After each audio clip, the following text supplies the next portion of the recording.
Good afternoon, good evening, or good morning, everyone, everywhere, depending on where and when you are joining Africa Online Media Corporation.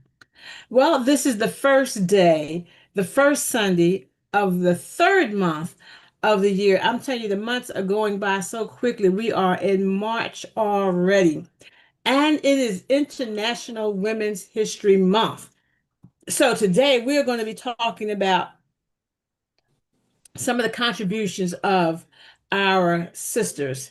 You know, to honor their contribution, we're going to look at some of the most influential women that have changed history in our society, such as Harriet Tubman, Rosa Parks, Ketanji Brown, Jackson, and Simone Biles. Just a few women who have already contributed to the history of our country and the influence that they have had. Welcome to Africa Online Media Corporation. I am your co-host, Prophetess Lisa Parks, and right now it is very sunny outside my window, just a slight chill, but I tell you, I can feel spring in the air. What's it looking like in your neck of the woods? We're going to turn this part of the program over to my co-host, Professor Nia Sung, for the editorial of the day. Good afternoon, my brother. How are you? And what's it looking like in your neck of the woods? Greetings and welcome. It is looking beautiful in my neck of the woods. It's warm. It is actually in the 40s, going up to the 50s actually. And we are all smiles because it's been beautiful after a long spell. That said, it is, as you said, the third month of the year 2026. Its name is March, as you already said, and its length is 31 days. Yes, it is one of the normal months with a regular length. In the Northern Hemisphere, it is considered the meteorological beginning of spring. Yeah, the season of beauty, warmth, and, well, beautiful weather. Yeah, I repeat myself very, very often.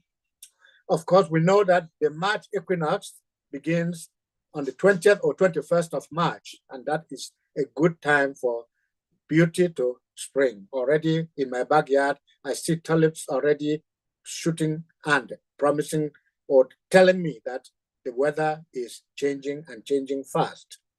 March the 1st is historically, culturally, and scientifically significant because it features events in conservation, politics, statehood, and national celebrations worldwide.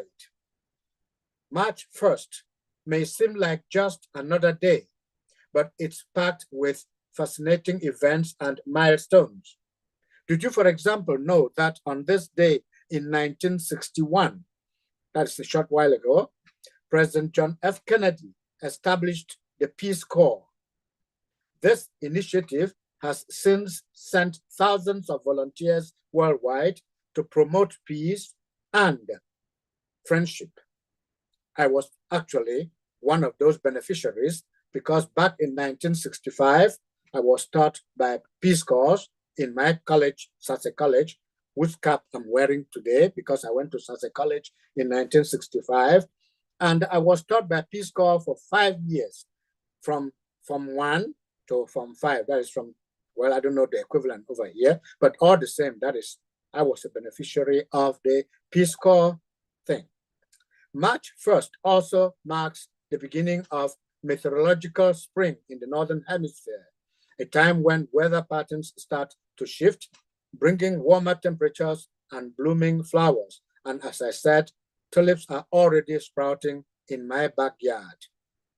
Did you, for example, know that Yellowstone National Park, that is one of the things that marks this day, that Yellowstone National Park, the first national park in the world, was established on this day, March 1st, in 1872. Yes, 1872. And it was President Ulysses Grant who signed the act, putting Yellowstone National Park or declaring it a national park. And from historical events to cultural celebrations, March 1st has a lot to offer. Nebraska, one of the states of the United States, by joining the Union as the 37th state on March 1st, 1867, played a crucial role in the westward expansion of these United States. And it is important to know that the iconic musical film, The Sound of Music, remember Maria, Maria, Maria? Yeah, the Sound of Music premiered on this day in New York City in 1965. And it's been the first time, well, I mean, for the first time, Time magazine was published on the 1st of March, 1923. Meanwhile, the first United States Census, that is counting people, was conducted on March 1st, 1790, a long time ago, isn't it?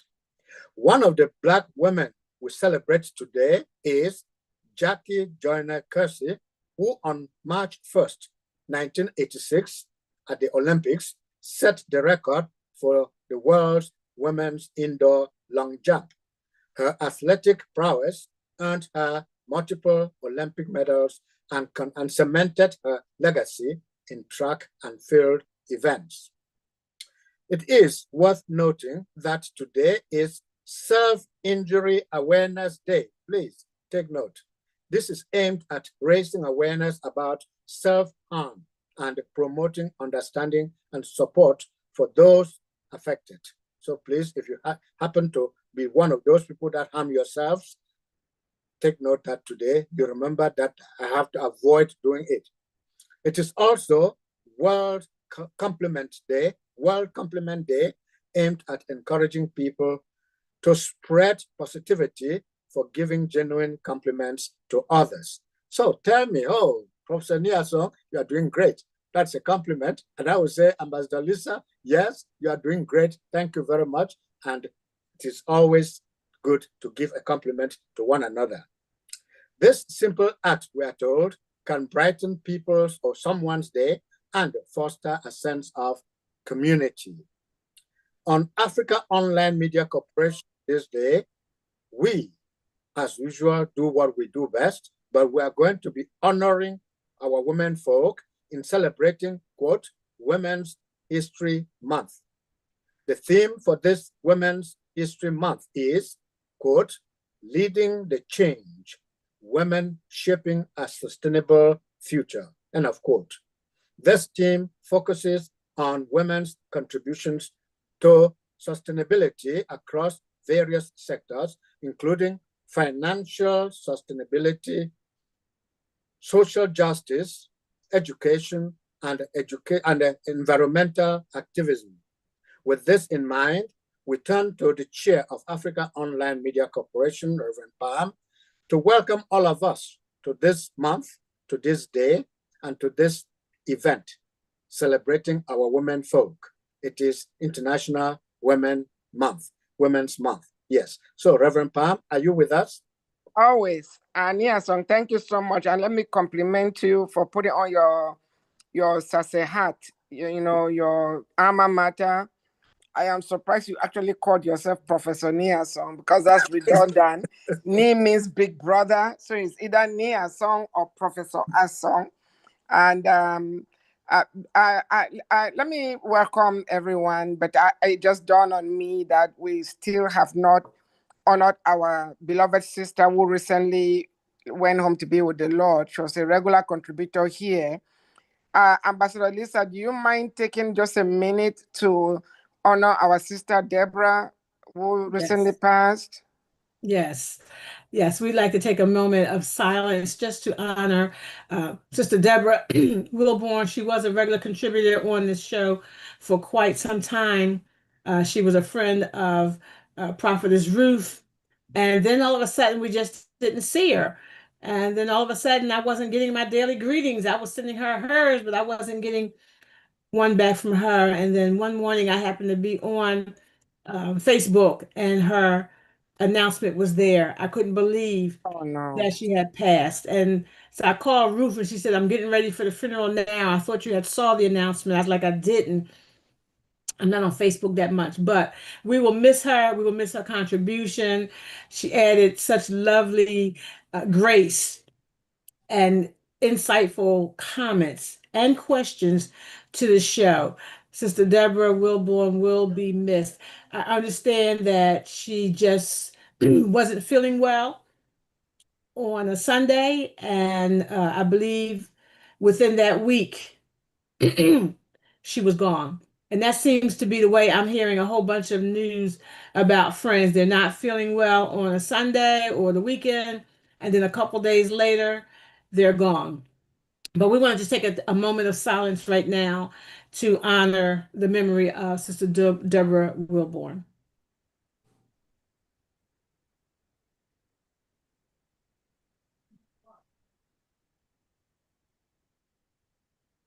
Thank you, Ambassador Lisa. And let's try to, I'll see if we can pull any of the excerpts from the previous show. So next Sunday, we can at least show, I don't know, find out from Sister Ruth if it's okay with the family, if we can actually show her picture next Sunday.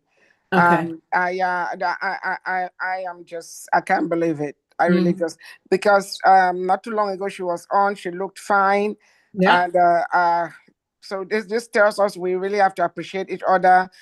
Agnia's song in his editorial is it a compliment day or whatever, how he phrased it.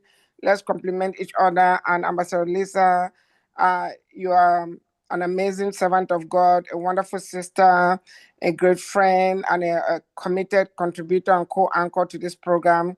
We appreciate you, Dr. Crosslin. We appreciate you, Dr. Cholette. We appreciate you. I don't know what else is on, but to all our viewers, we appreciate you. Those who are watching live on YouTube and those who are going to watch on Facebook, we appreciate you. So today we are talking about the contribution of women to society, to the home, to the nation. So I'm going to hand back over to you, Ambassador Lisa, Ania Song. I'm actually on my phone because my computer decided to freeze. So while I work on my computer, I'm going to hand the mic back over to you. Thank you. Thank you so much. I'm having some technical difficulties as well, but we're going to talk about a few women who have changed society, who have changed history, who have made history, and women who we can be proud of. And I want to start in Africa. Excuse me. I want to start in Africa, and I wanted to recognize and honor Ellen Johnson Sirleaf. She was Africa's first democratically elected female president, and she served as the 24th president of Liberia from 2006 to 2018. She was most known as the Iron Lady, and she won election in 2005. And she spearheaded the post-war reconstruction. She was also a 2011 Nobel Peace Prize winner for her efforts in promoting women's rights and peace. And I wanted to start with her specifically because she was from Liberia and she was also Harvard educated here in the country. But there was something else that Liberia was known for as well. And I want to recognize and honor the women of Liberia.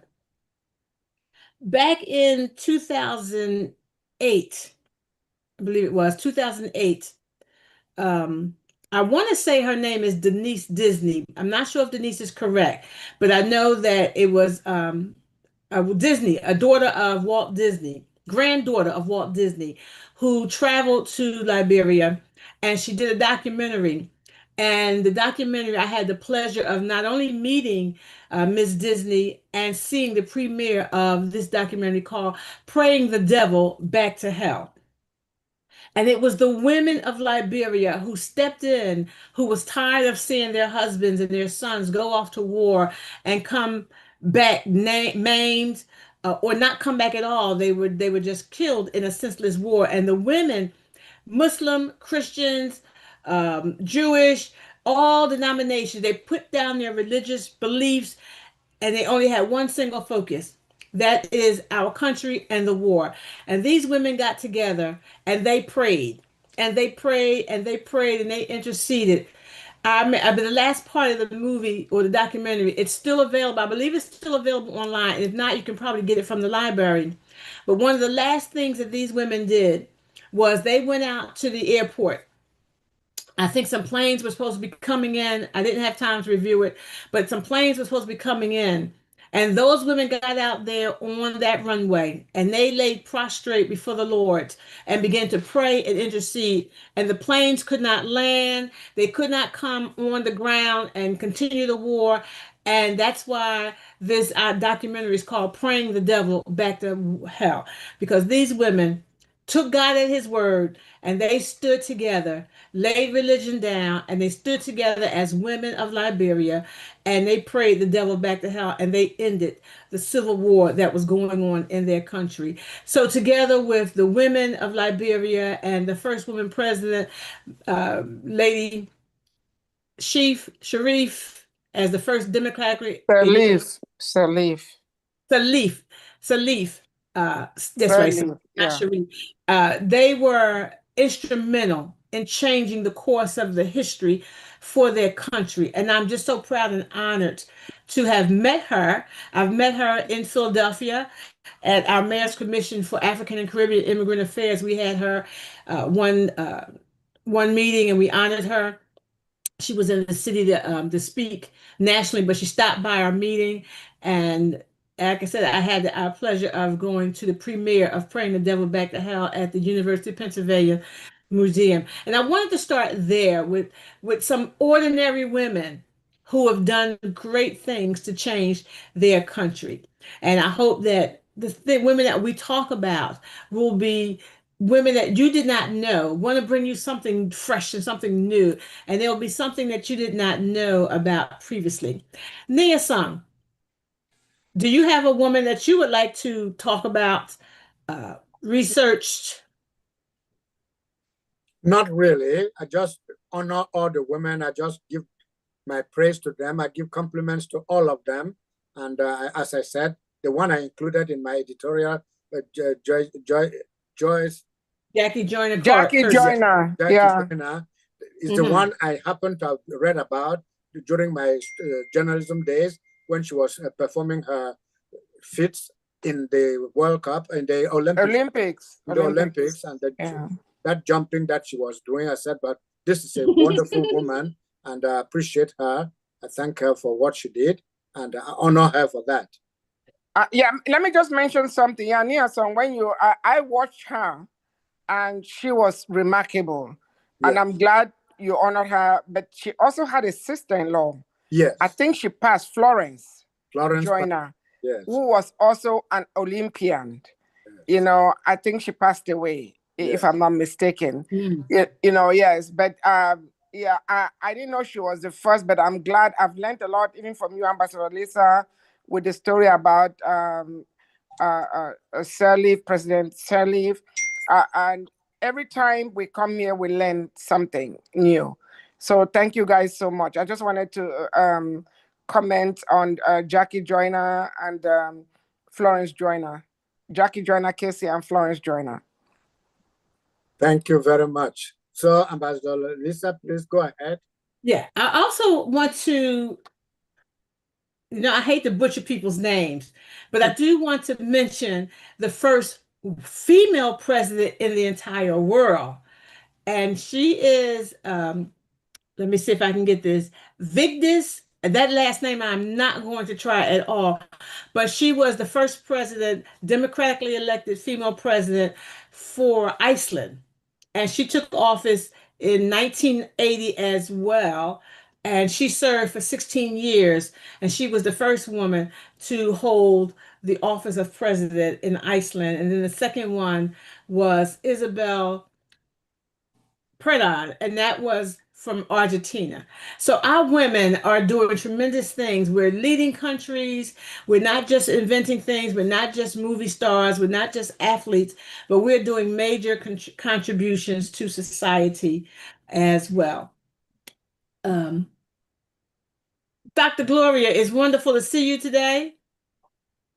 Hope she can speak today. Yes, she can.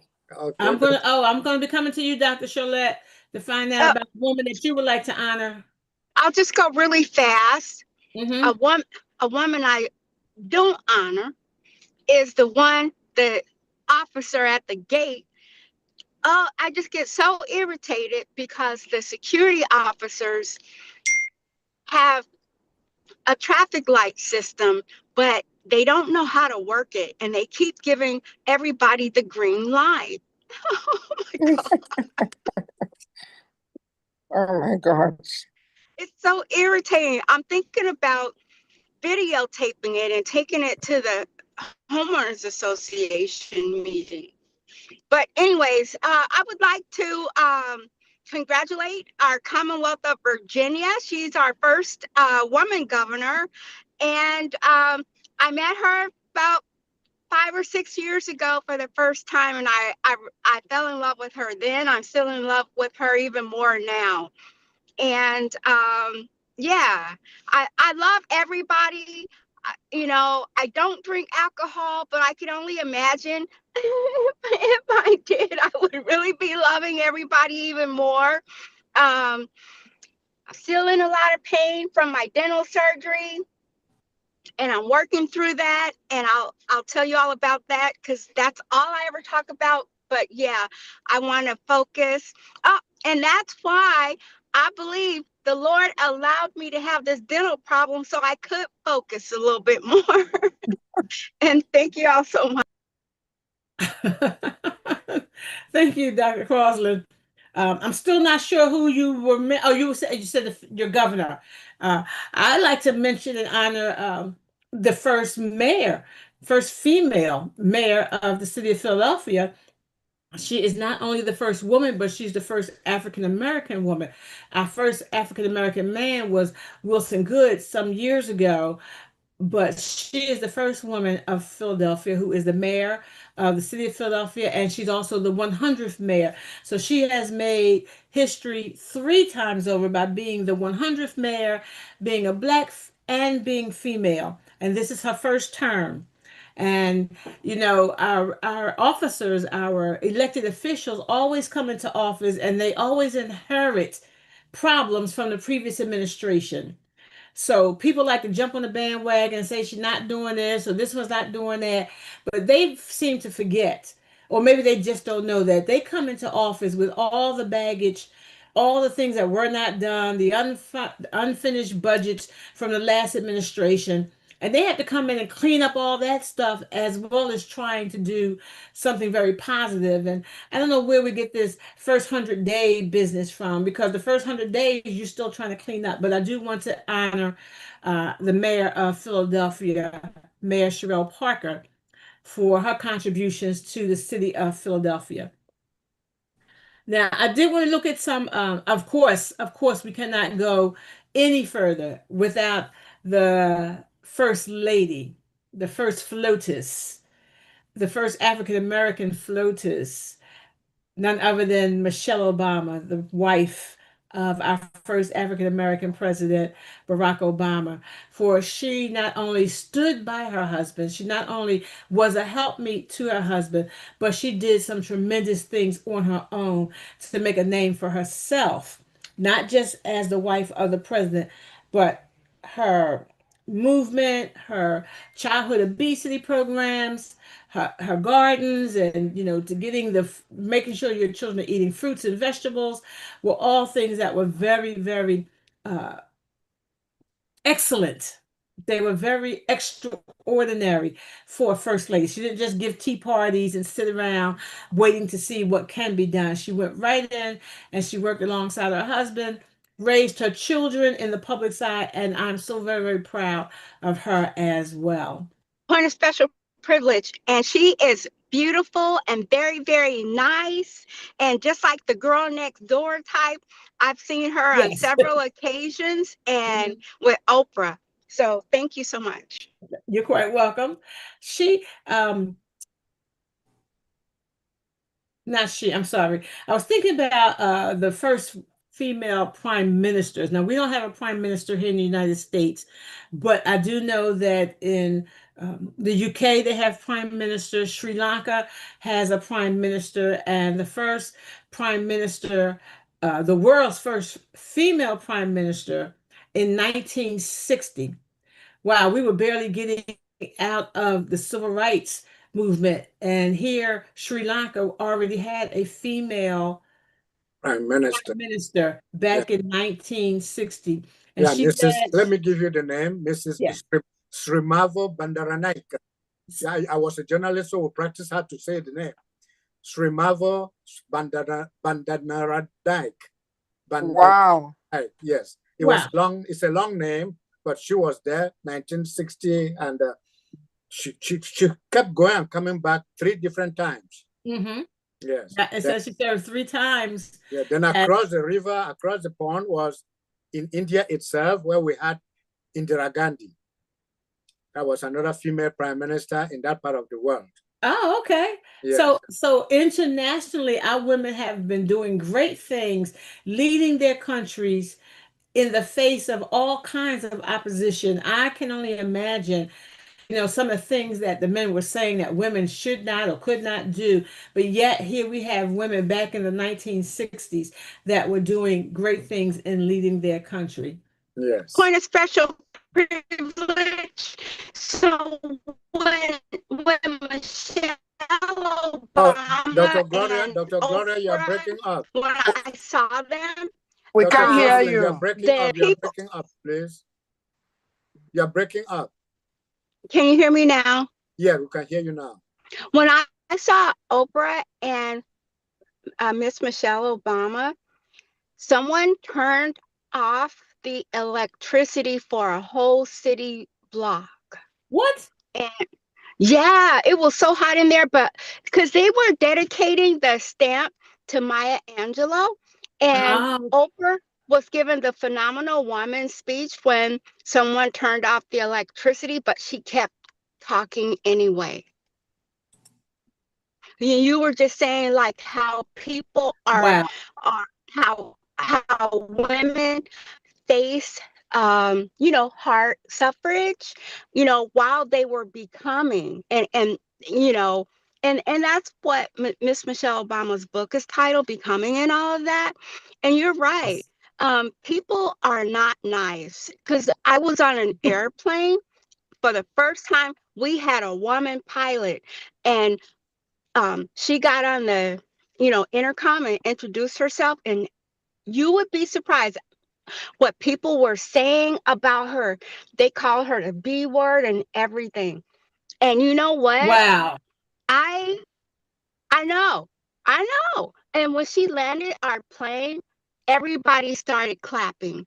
And when we got off the airplane, I told her everything people had said about her. Mm-hmm. I did. Wow. I told her they called. Yeah, because they was clapping when she landed, but that's not. I told her that's not what they were saying when she was first flying that airplane. Just like I told Reverend Pam, I told everybody they should be coming to this show. Thank you so much. Let me wait here. You cannot control what people say about you or what they do, but you can control whether you respond or react, or just ignore them. There's an idiom that says the best answer to a fool is to keep quiet. Just ignore them. Michelle Obama always said, when they go low, you go high. Let them make a choice. Yes. And I will say the dog always back at the moon, but you never see the moon backing back at the dog. So let the dog keep backing. There are people who are miserable. They don't have a life, or they're not happy with their life, or they wish they could be you. So they will always find fault in whatever you do. So let them talk. Who cares? Like I said last Sunday, the only person whose opinion count is yours and God's. Nobody else's count. So but I just want to chime in here before we go to Dr. Cholet. And I see someone with an iPhone. If they could please put their name on the chat so we can appropriately welcome them. The basic unit of any nation or the world is the home. And we all know normally the women are the governors of the homes. They are the managers of the homes. They are the CEOs of the homes. They are not the head of the home. Their husband is. But when you have a stable family unit or home unit, that translates to the community, translates to the nation, translates to the world. So I want us to to just do a shout out to all the women who have kept their home, to all the virtuous women who have kept their home. Oh, that was Dr. Ogoji. I have to rename you. You know, Dr. Ogoji Niasan was talking about Compliment Day on behalf of Africa Online Media Corporation. Let me compliment you for all you do for our women. Most of the time you meet them in life and death situations when they are bringing a life into this world, and you make sure they not only deliver safely, but they stay alive. You know, and on this day, the one woman I really, really want to honor, even though I don't remember a lot about her because I was just 7 when she made her exit at the age of 37. That is Queen Kaiba Elizabeth Sadmia from my amazing, beautiful, intelligent mother. What she accomplished in 37 years is unmatched. So let her continue to rest in peace with her prince in heaven. But that is one woman who is responsible with my father for who I am today. So I just wanted to make those comments about the women in the household.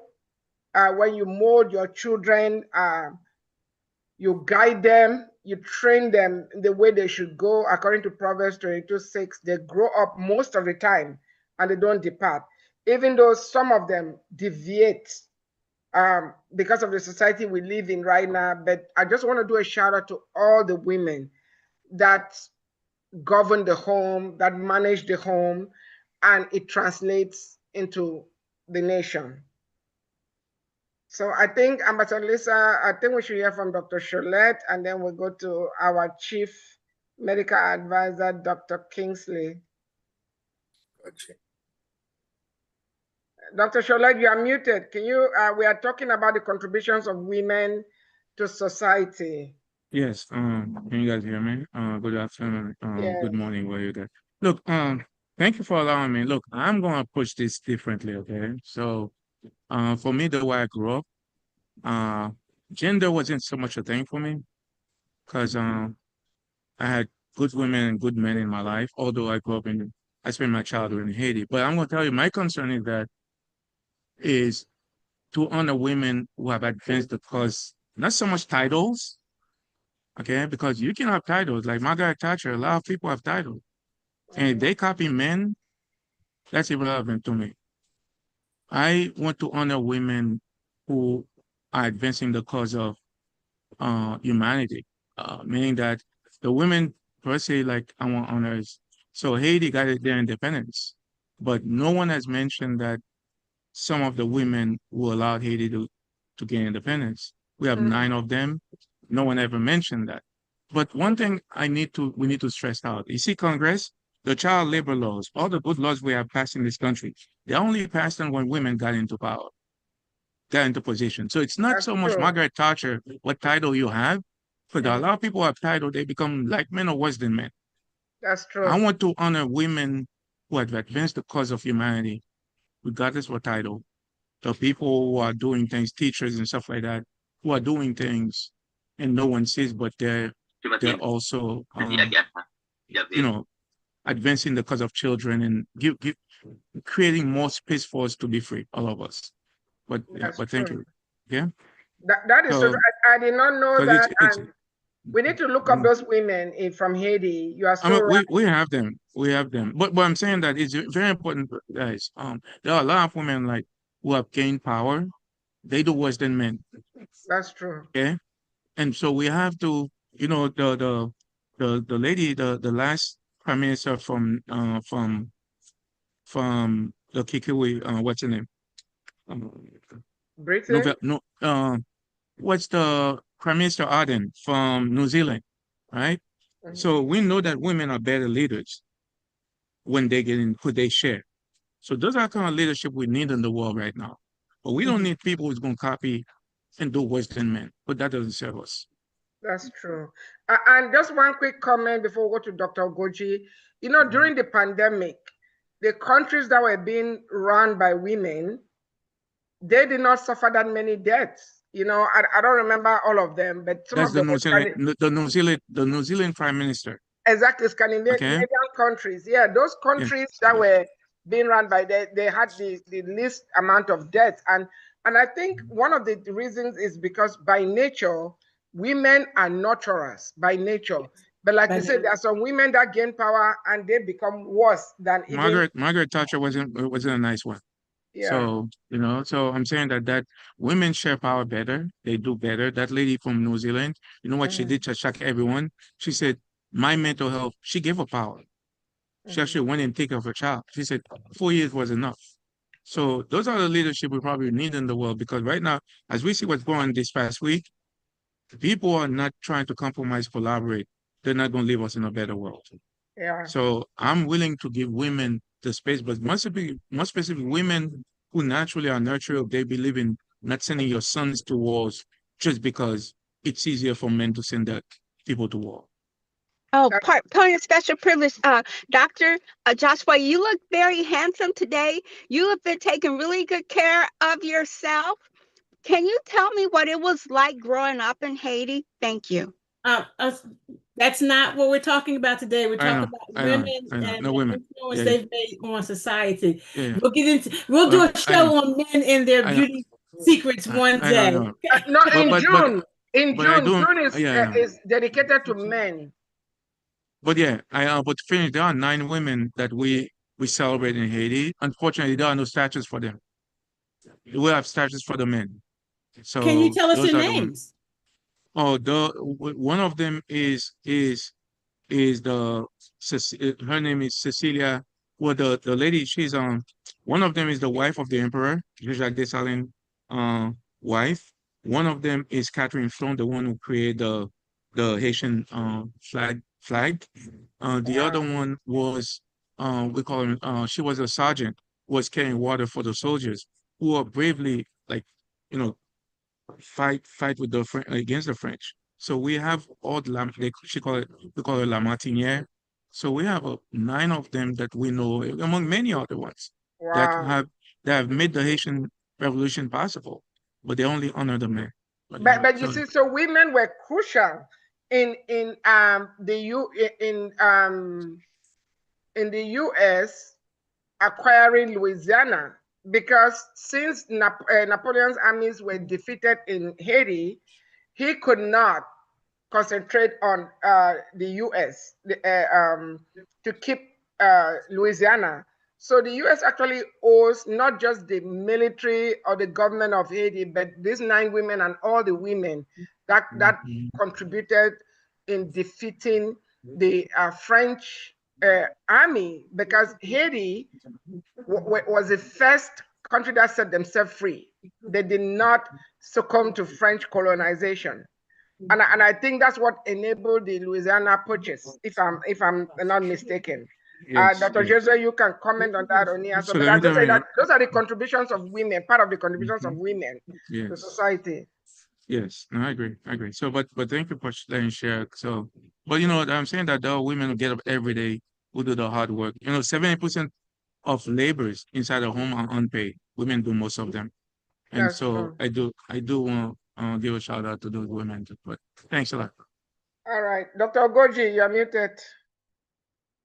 You are not in scrub, so we know you are not in the hospital. We know you're at home. Well, women, as I said, popular saying that if you educate a woman, educate a village. So women are the pioneer of the society. And women keep home together, raise children. In our days, our mothers were the one that my mom was the one that was home all the time. My father just paid the school fees and go away. Yeah. My dad is a disciplinarian. My mother just makes sure everything's okay. On the other hand, when I do something wrong, my mother would say, I'll tell your daddy, wait for your daddy, we're gonna deal with you. She won't touch me. Of course, my dad would come, tell him everything, and then he would deal with me. So that kind of skew me more love towards mom than dad as a kid. Even though she used to discipline me in her own way, but she would say, punishment, daddy, love, come to me. So it balances the equation that one parent appears as the one that controls the home, while the other one shows love to balance things.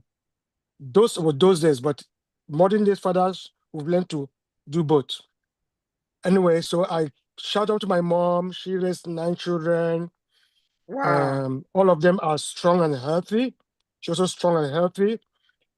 She's very influential in the family, in the community. I thank God for her life. Women in politics generally, I like to go back to Nigerian independence. We talk about Nigeria, we talk about Awolowo, Zik, and Tafawa Bawale.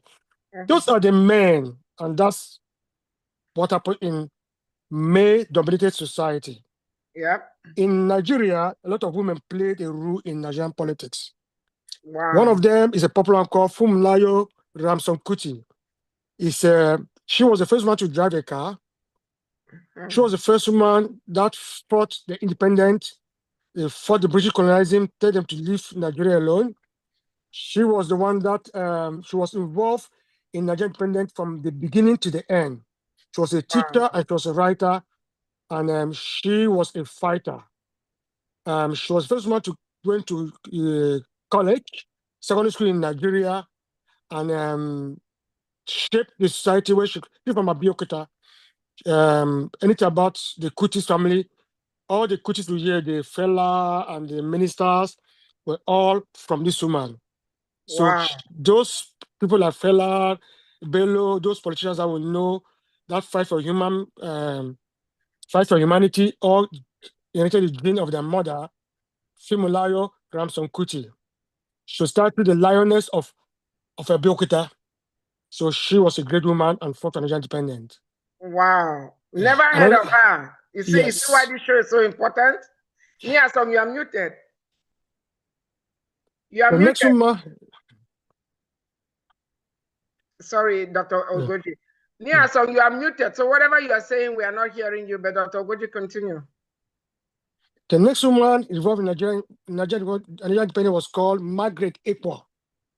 Margaret was from Cross River State in Nigeria, and she fought. She was present in the. Can you guys hear me? Yes, we can. Yeah. She was present in the driving the constitution of Nigeria, both in Lagos and London in the 60s. She was part of the Nigerian constitution drafting towards Nigerian independence. She took active role in that. She argued and fought them by all standards. And so every time about Nigerian constitution that was original, the original constitution that what we're asking for now, not the one Babangida gave us that is killing us. She was the one negotiating Nigerian marriage between the Hausa North, Yoruba South, and the Igbo Southeast. Yes. The original constitution shows true federalism, regional independence. She was the one that fought in those days. She was the actively involved among those men that we know, but she was an icon. She also was a fashion icon. She made name in the world of fashion, and she has a clothing line that she's dying in her name those days. So she was one of the women that we shouldn't forget in Nigeria. The next one I'm going to mention, her name is Flora Nwapa. She was the first woman to write a novel in English language. A novel in English language. And retell the story of Africa. She was nicknamed the mother of modern African literature. She's from Nigeria. She wrote books, retell the stories. What we're trying to do today, she started trying to tell our own story, our own way, and share the information the way people should understand. So Flora Nwapa was the first woman to write a novel in English language to talk about African history in those days. She was born in she died in, let me see. Anyway, she was a popular woman in literature. That's what I know about her. Wow. And then finally, the last woman we're going to talk about in Nigerian politics is her name is called her name is Haija Gambo Sawaba. She's from the northern Nigeria. So this woman, she was the one that started fighting for women to get anesthesia for pain medicine. Women should complain and cry. And she also became a very important politician in the north. She formed a political party in the North in those days that campaigned against British colonial rule in Nigeria. She was against children marriage in the North. She says no woman should get married when they're less than 16. Those days, girls would get married at 9, 10 to older women. She was fearless and she was actually put in prison 16 times for stopping men from marrying babies. Nobody talk about her, but she fought for women's rights in northern Nigeria. Her name is Haija Shawaba. She's a woman that shaped Nigerian history in their own way that nobody talk about. Won't talk about the men. But they are powerful men in Nigeria. I shout out to them. Dr. Goji, thank you very much for bringing that history, especially Mama Kuti. I didn't know that she was such a vibrant woman who did a lot of political, who had such a political influence in the early Nigerian history. And Flora Nwapa, I read her novel, so I understand, I know what she's all about. Thank you very much. Wow, that was very good, very informative. I know, I didn't know any of that. So thank you, Dr. Ogoji. Yes. I want to honor and mention a woman who, they say we're only one person away from greatness, or we're one person away from a miracle. I like to say that I'm like one person away from knowing famous people. So this particular woman was an educator, and she was born to enslaved parents, to formerly enslaved parents. And she sought to break the racial divide through education back in the 1800s. And that would be Mary McLeod Bethune. My late pastor and her brother both knew Mary McLeod Bethune. They not only knew her, she was a frequent visitor in their home, ate dinner at their house on several occasions. And my former bishop just passed 2 years ago at the age of 93. But her brother, Dr. Oswald Bronson, ended up being the president of Bethune-Cookman College for a number of years before he retired. And then he passed, I want to say about 5 years before his sister, Bishop Audrey Bronson.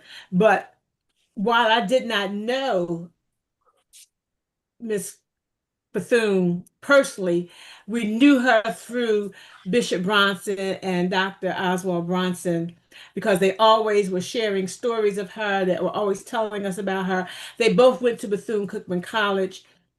And as I said earlier, Dr. Oswald ended up being the president of the college. And she went to an all-girls school back in 1893 and started a simple elementary school with like 5 students, because back then girls were not allowed to really be educated. And here we have today Bethune-Cookman College down in Florida. It is still going on. It is still going strong. And I want to encourage and speak to every woman out there who has a little daycare, or you got a little homeschool. You too can, arise to greatness like Dr. Dr. Bethune, because she started a simple school. And you can too start a simple school and get more and more students and begin to educate our women and see your school turn into a college and a university. I was also listening to a gentleman, and we are talking about women, but I was listening to a gentleman on the radio yesterday, and he was talking about his school. He started a school for 20 at-risk children who could not do well in school. They were being kicked out of every school. And his first year in school, I forgot the name of it, but the first year in his school, he had 20 students. They all graduated, all went to college. The next year, he said he had 50. And 5 years later, the school is up to 2,000 students with almost, I think he said 500 of them on the waiting list. So little becomes much, especially when you place it in the master's hands. So I don't care what your dream is, my African American beautiful sisters here on the continent or here in diaspora, whatever you want to do, whatever your heart's desire and your dream is, it can be bigger. So I encourage you to think big, think outside the box, and lay that foundation. Scripture says that if we write the vision and make it plain, they who read it can run with it. So you may not complete the entire vision, but you can get the foundation later. You can get it started, and then someone else can come along and build upon it. So we can do all things through Christ who strengthens us. It's almost the top of the hour, and I'm going to see if Reverend Pam or Professor Niasan. We still have 8 minutes. Can I Right, say Can I add so something? something? to see if Can you I add all have something? something you want to talk about for the next few minutes. Okay. Let me add something. I think Dr. Can I add Goji is something? trying to. Dr. Goji Dr. is trying. Ogoji and Dr. Joshua both have something to say. Okay. Yes. So I can talk about one more woman. Her name is Hannah Idowu, the wife of Awolowo. Even though Awolowo was not the first political father in Nigeria, we all know about Awolowo. The husband called her a jewel of inestimable value. The value is too much.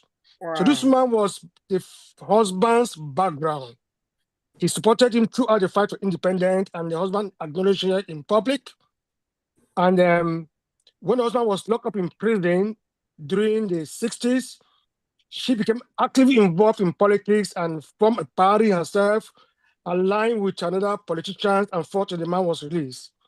Wow. And even when the father husband died, he continued to make statements on behalf of the husband and kept the family together. Awolowo family is one of the few families in Nigeria that after the man died, the children stay together and there's no big fight. The children are united in politics and they speak one voice because of this woman. She died at 99 in 2015. Wow. Awolowo wife, yeah. Okay, before we go to Dr. Josue, Dr. Kingsley, I'm going to put you on the spot. You were born and bred in Cameroon. When we come back from the break, I want you to think of one woman in Cameroon. I don't care if it's mama that used to sell food outside St. Beats, Ashinkom, or some mama from Old Town. You are a Bakwa boy. You honored all these women, Nigerian women. I don't mind. But Nigeria did not make you. You were born and bred in Cameroon. After we fed you fufu and jama and achu soup and educated you, you took your brains to Nigeria. So let's hear from Dr. Jose. When we come back, Dr. Ogoji must talk about one woman from Cameroon. It doesn't have to be a politician. It doesn't have to be somebody that everybody knows. Just think to your childhood, your secondary school. Think of one woman. I don't care if they're from the village in Ashing or from Old Town or from Abakwa, wherever. So, Dr. Jose, your comment before we play the anthem. Look, thank you for, look, I was going to say, Mr. Kimleke and Yes, Dr. please. Ogoji, yeah, you guys need to, charity starts at home. Talk about the women from your own society. Yeah. We cannot. So the other thing I was saying, Prophetess Lisa Park, in order for women to reach their greatness, we have to think about brain health. They have to think about brain health. So that's why I would add, women will and can reach their potential, just like that lady you said passed away. A lot of these illnesses can be totally prevented. That's why we need to, in the 21st century, to make sure we make women be aware, empower them that they need to make sure they don't leave themselves last, that they maintain their brain health. But that's what I want to add. Thanks. Dr. Joshua, you challenged me. I just want to say I didn't challenge you. I have mainly my mother to give a compliment to. Amen. She had 10 gestations, 5 survived, 5 disappeared, and the 5 that survived, only 4 remain now. But I thank my mother because I remember one day she came back from the farm weeping. I said, Mama, what is wrong? She said, the monkeys have eaten all the food. I will not be able to feed you this year.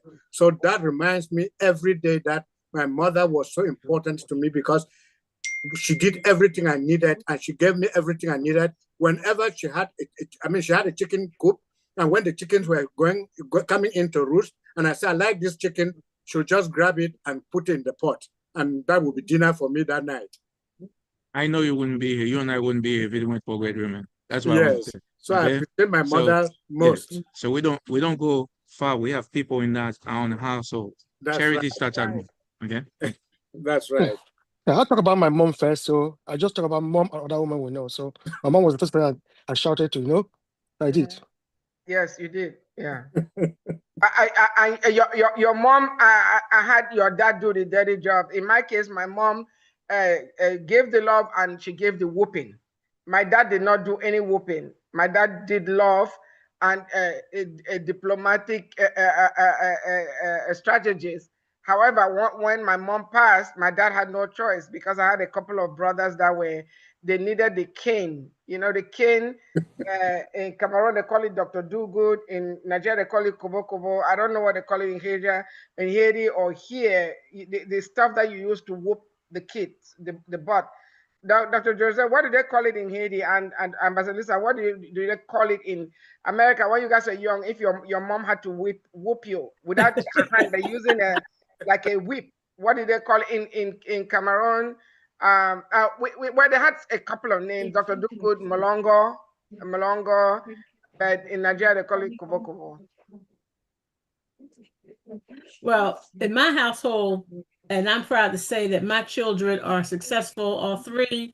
They are 39, 40, and 50 years old, never been to jail, never Awesome. had the police at my house, never did drugs or alcohol or cigarette smoking, but I had an attitude adjuster. That's what I called it. Now, I used to take them out to the park and get a switch every week. And that middle son of mine, that preacher, he would break it up. But I went one day to Atlantic City and they had this paddle called the Attitude Adjuster, and I had their name engraved on it. So Attitude adjuster, I like that. That's what I called it, the Attitude Adjuster. And then other parents at church wanted to borrow my Attitude Adjuster because I carried it. And they, can I borrow your Attitude Adjuster? Yes, you can. Yours. So that's what I call mine in America. Dr. Joseph, what did they call it in Haiti when your parents use a whip to anoint your butt or your hands? Anoint your butt. Oh, they call it the same fouet. It's the name is Fouet.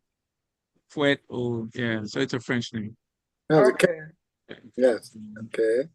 All right.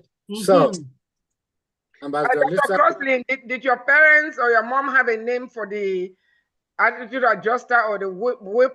Did she ever whoop you? No, you guys know I never had that issue.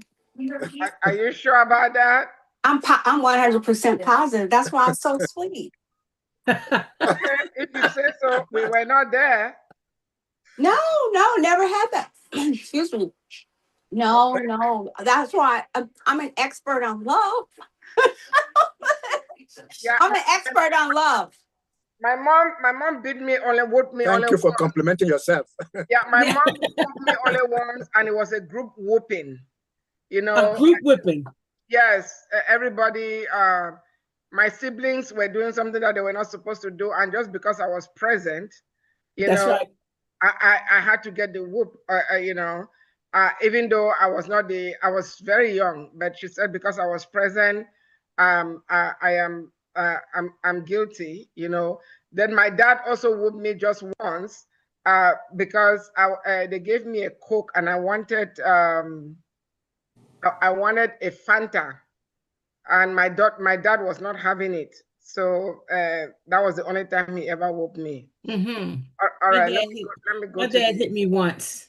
I was almost grown when he hit me, but my mother was the love giver and the attitude adjuster. She was the itness that all, the be all. We are at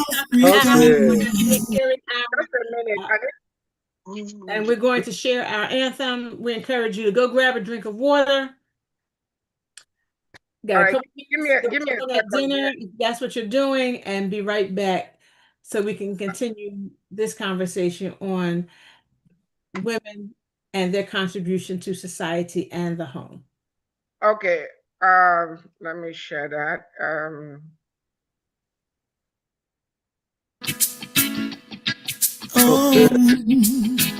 Africa,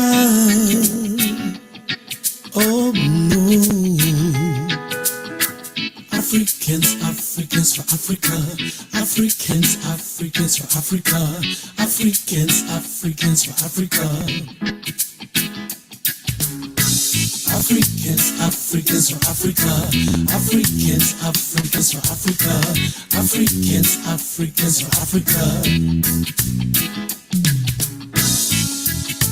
Africans have many bright ideas. If only you let us share. If you really want to know my history, please come, sit down, listen to my story. God gave us a wisdom. He guides our footsteps, makes us shine and transform. Hey, as one people, with so many cultures, yet indeed we are one. Stand up, Africans, let's save Africa. Let us all unite behind Africa Online Media Corporation. Stand up, Africans, let's save Africa. It's time to come together, promote awareness, progress, and solution. Hey, Africans, Africans for Africa, Africans, Africans for Africa, Africans, Africans for Africa. All Africans can rally for a common cause, to believe without judgment in what our brother does, to identify and resolve our challenges, to allow each other's ideas without regard to standards, as one people with so many cultures. Yes, indeed, we are one. Stand up, Africans, for Africa. Let us solve all the problems plaguing our continent. Stand up, Africans, let's save Africa. Let us empower Africans in and out of Africa. Stand up, Africans, for Africa. Africa Online Media Corporation, that's a good way to start. Stand up, Africans, let's save Africa. They have all the resources we need to benefit our society. Oh.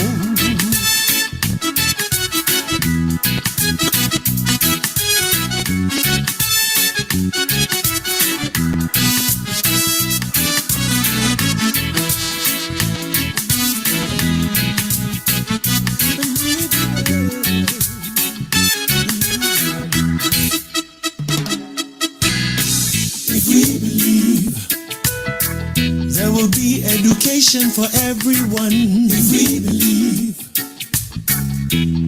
prosperity for Africans, if we believe medical facilitation for Africans, if we believe stand up, Africa, yes, for Africa. Africa Online Media Corporation, that's a good way to start. Stand up, Africans, let's save Africa. Africa is a cradle of civilization, the motherland. Stand up, Africans, for Africa. We were enslaved not because we were weak, but because of our hospitality. Stand up, Africans, let's save Africa. Jump on the Africa Online Miracle Jet. Don't be left behind. Stand up, Africans, for Africa. Together we shall succeed. Together we will win. Stand up, Africans, let's save Africa. We are writing our own story, the truth, and we shall tell it to the world. Stand up, Africans, for Africa. No more lies. Africans own Africa. No more lies. Africans own Africa. And we want to thank our CEO, Her Royal Highness, Reverend Dr. Pam, for writing that song, writing that anthem, and our DJ Skipper for putting it to music and singing it and being able to share it with you every single Sunday.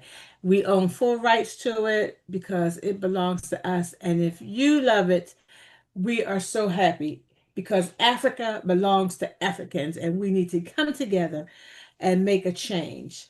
So, what is our topic for next week, Reverend Pam? And Yes, next week is International Women's Day. We're going to be celebrating International Women.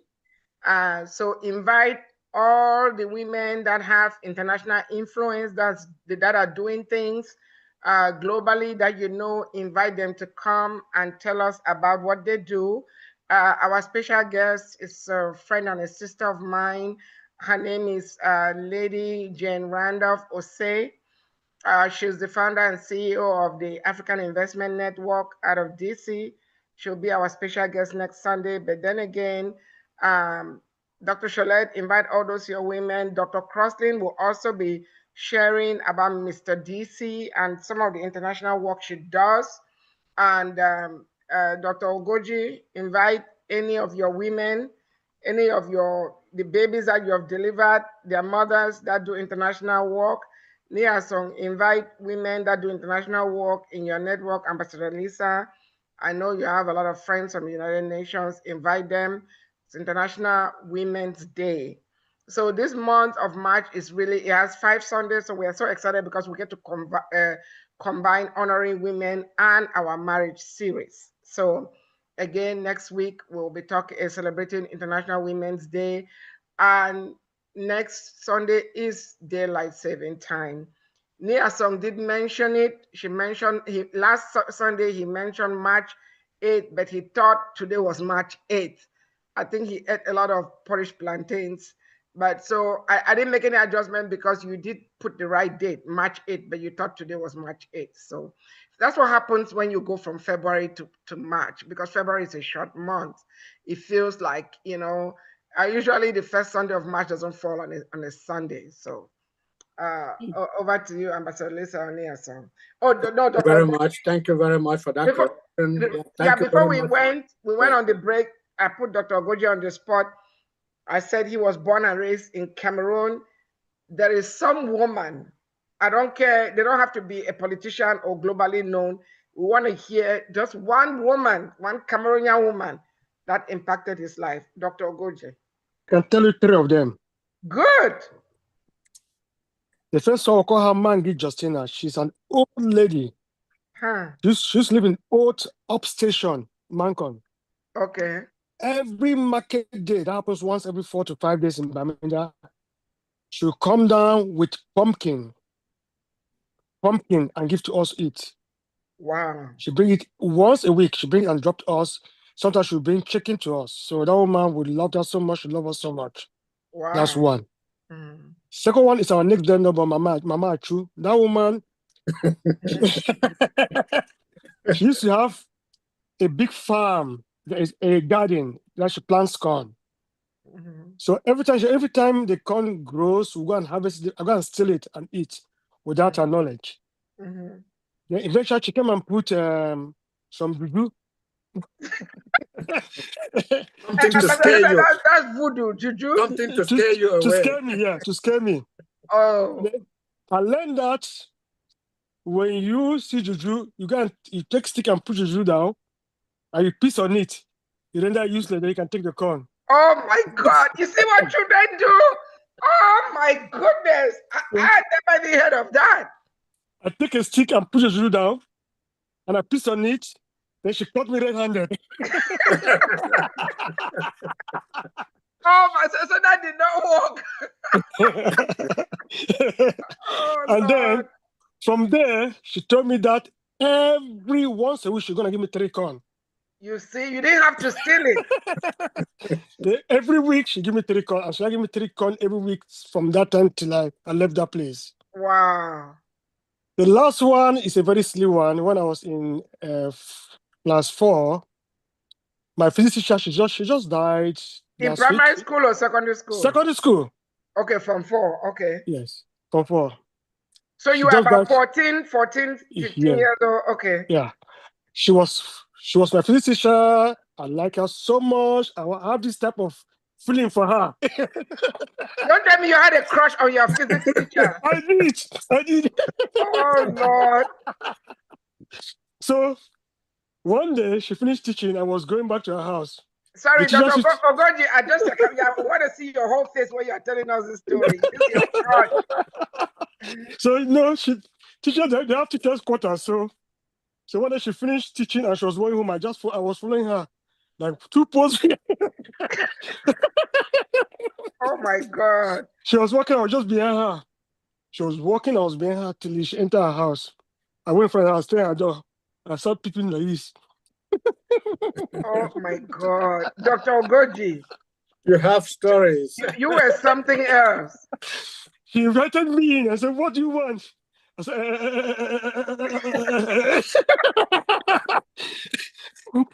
said, she died. She died. God, she died just last week at 60 something. My soul rest in peace. Oh, wow. So she, are you hungry? I said, yes. She gave me food. She didn't know you were hungry for something that you had a crush on her. Wow. You want biscuits? I said, yes. She gave me biscuits. Oh Lord. Then it's okay. Go. Anytime I want food, come and eat food. Every week I go there, she give me food and I just say I go. I can't say a word. Wow. But she was nice. But when I saw her, and when as a grown man, I saw her when I finished school long time ago. I told her the reason I was coming to her house. She was shocked. She said, "What, baby?" So you finally confessed. And thank her for being nice to me. So she gave me food, and I ate in her house once a week. That was all. Not too much. But I couldn't say, well, I just liked her for something else, but she thought I was just a hungry kid. Thank God she just saw you as a hungry kid. Oh Lord. Dr. Ogoji, thank you for your honesty. I know. Hey, So you see, at least you can remember at least 3 Cameroonian women that impacted you when you were young. yeah. All right. Yeah, so. Well, it's not yet time to take a tour of a round of the table, but I think I still remember my English language teacher in secondary school in Sase College. I did not have a crush on her like Dr. Ogoji. Are you sure? She was no. I was too Catholic to have crushes on people. But she was a very good teacher, and I admire her for her ability to make us do the work. Because if a boy or a girl, well, there were no girls at that time.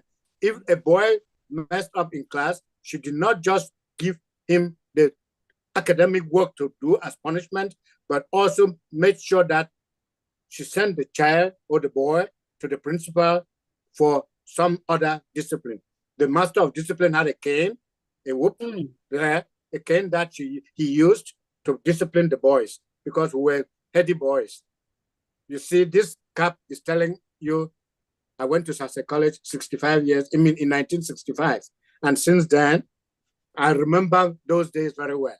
And I thought do you want to tell our audience who are not from Cameroon what Sase means or the full name of your secondary school? Oh, it's St. Joseph's College, Sase. It was the first secondary school set up by the priests at that time to educate the Cameroonian children, the English-speaking Cameroonian children. Yeah, and it was the first English institution of higher learning. Yeah, and it is still there today. In West Cameroon, followed by CPC Bali, which is my high school alma mater, and Queen of the Holy Rosary Secondary School, which is my secondary school alma mater. I just want to say something real quick.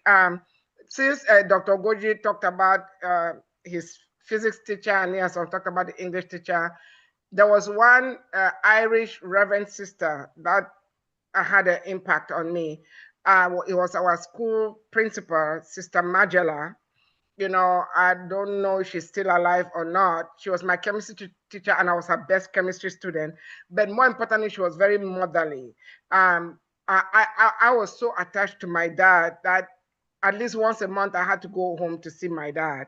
And she did not know that I was sick because I wanted to see my dad. So she would send the school bus driver to take me home, and I will come back in a couple of days. The police driver will bring me back. But she was always concerned about me because I had my tonsils were inflamed. I had tonsillitis, you know, and she was always very concerned about me because I think she used to have it too. But back then, tonsils here are no big deal. It's an office procedure.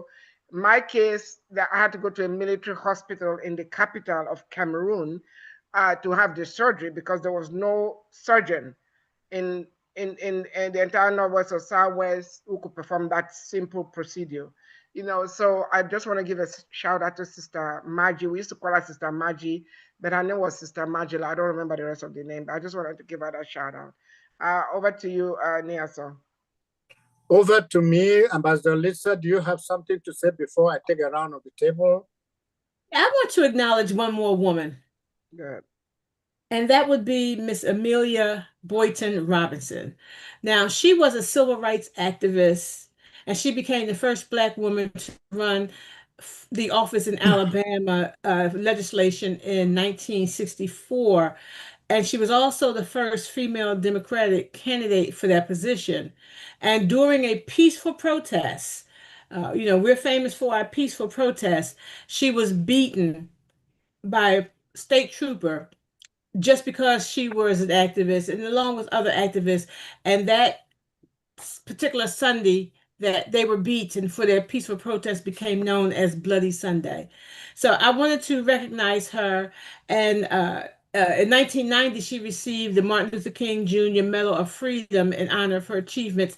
And I just wanted to shout her out along with the other women who were beaten along with her and the other women who were activists for societal change for us as African American women, that we can enjoy the freedoms that we have. People often thank our military, and I'm not taking anything away from our military men. I honor them when I see them, thanking them for their service. Because of them, I can live here in peace. But because of women like Miss Robinson and other activists, I can also live here in peace and have some resemblance of equality, meaning that I can go to the store, any store I want. I can go into any restaurant, sit where I want on the bus. My aunt Rosa Parks was responsible for that. She adopted me one day. She was here in Philadelphia for an award, and I got a chance to meet her at the hotel. She was the godmother to the Marriott's general manager, and my best friend was the concierge. And they both allowed me to come to the concierge lounge, and her and I had a very private meeting. We sat and talked. And I shared with her how all through high school, all through elementary school, I told everybody that Rosa Parks was my aunt. And she adopted me and said that I could officially be her aunt because she was officially adopting me as her niece. And I just want to say that I appreciate women like that so I can have the societal freedoms that I enjoy today in 2026. Well, Honorable Sasha just joined us at the tail end of the show. Honorable Sasha, this is your first time here, but it will not be your last time. I will send you the YouTube streaming so you get to watch it. But kindly unmute yourself. We are talking about the role of women in society. You are a woman that does a lot of stuff, you know, globally and with the Dr. Well group. Kindly introduce yourself and just weigh in before we take our last round. We've been on the air now for 80 minutes, you know, so we're about to close, but thank you for joining us. And next week, we're going to be talking about, we are celebrating International Women's Day next week. I invite you to come back next week, but the mic is yours. Oh, you are connecting your audio. So I don't know if you are able to show your video or not, but kindly unmute yourself and weigh in, Honorable Sasha. Please kindly unmute yourself. You are muted. Honorable Sasha, you are muted. Oh, there she goes. No, we lost her. All right, Niason, go ahead. Dr. Josue, can you unmute yourself, please, and give us your last word as we wrap up today's broadcast? Well, last word, thank you guys for, and me women for, making the world possible. And thank you for inviting me and to share, continue collaborating and sharing. Thank you. Thank you very much. Dr. Shasha keeps coming back, keeps coming and going back. All the same, I think she's gone now. I don't know. That's okay. Dr. Crosslin, your last word as always. Well, sure. Real quick, I would like to honor my grandmother, Choctaw Indian, who taught me how to love, and I honor my mom, who taught me how to fight. And my mom won her landmark Supreme Court case against employment discrimination. And in turn, I won my Supreme Court case. So I thank God and I thank my mom. And I did start to get a little teary-eyed earlier because I realized we do serve a good God. We serve a mighty God. And for those who know this God that I'm talking about, they can agree that he's a mighty God.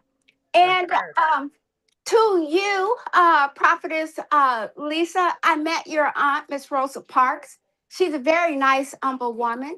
I met her along with Stevie Wonder, and my mom was all instrumental in helping the Martin Luther King become a national holiday, and I was there to witness it.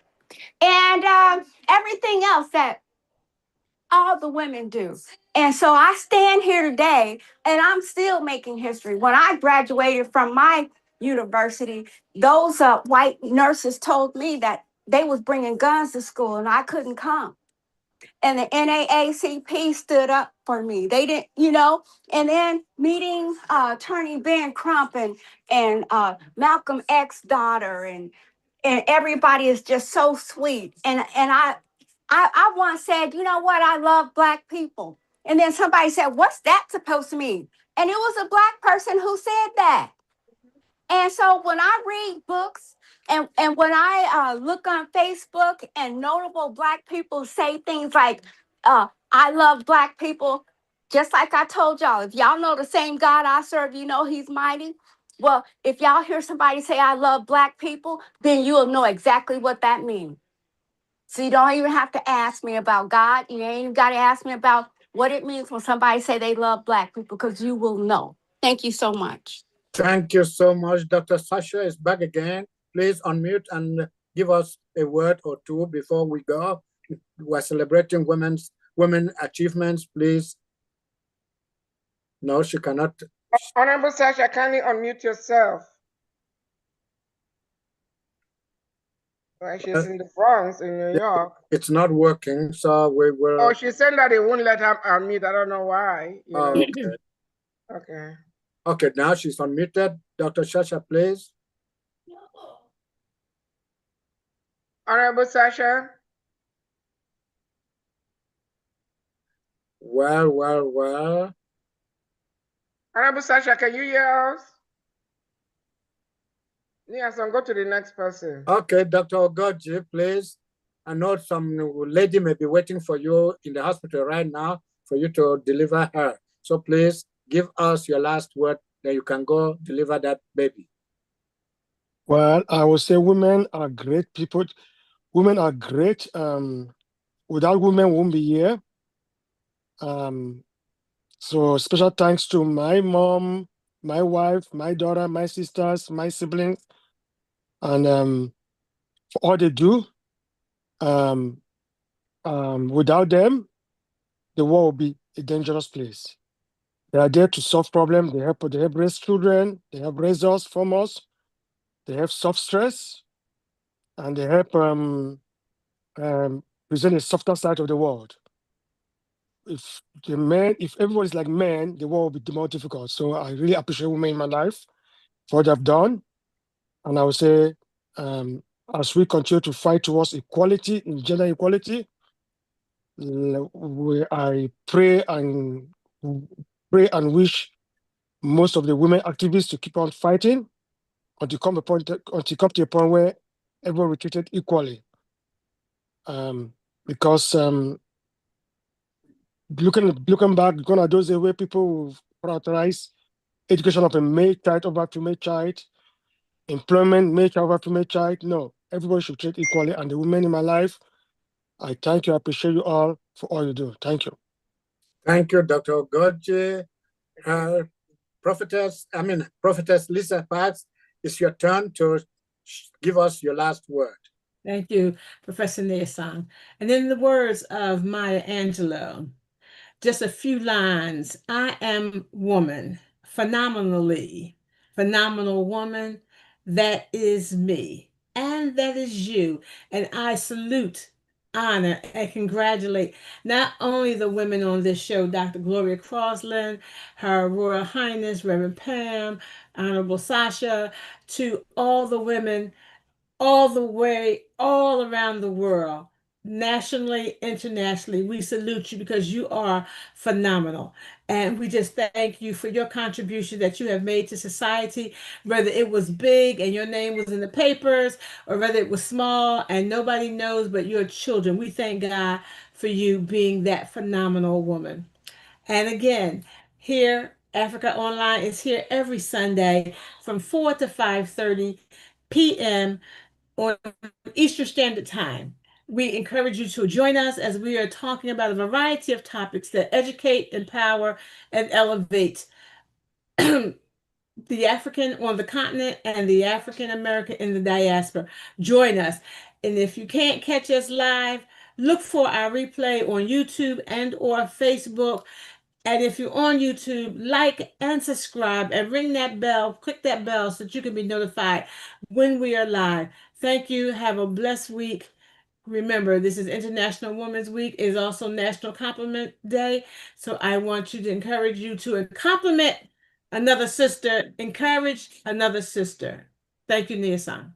Thank you very much. And before I go to the chair of Africa Online Media Corporation, I want to seize this opportunity to compliment two women in my life. First, Mrs. Anastasia Tabang. She made sure that while in secondary school, I never went back to school without enough food to go share with the other students in my dormitory. And she's still there today. She's in Victoria, what they call Limbe in Cameroon.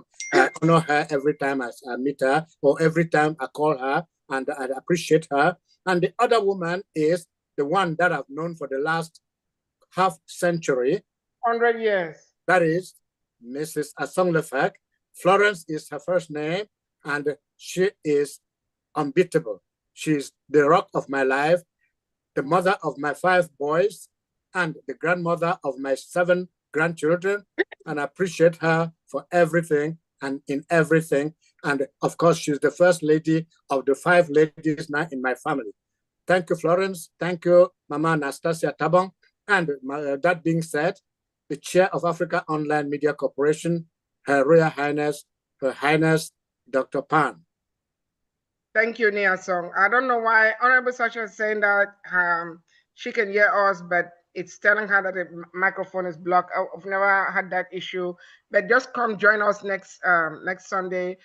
Ambassador Lisa and Nia Song, you guys stay behind. I honor you guys. I honor you, Dr. Pam. I honor you, Prophetess Lisa. I honor you and your wife, Professor Nia-san and Dr. Chalet, and to Dr. Agoji and to the global audience. Thank you all. Thank you. We honor you too.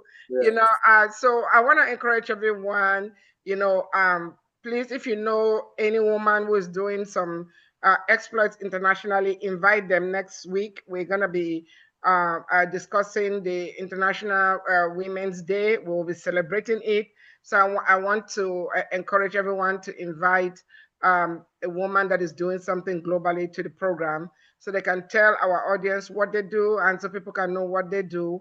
And I want to thank you, Dr. Crossley, Ambassador Lisa, Nia Song, our former co-anchor, Sylvia, her name is now, Isozo?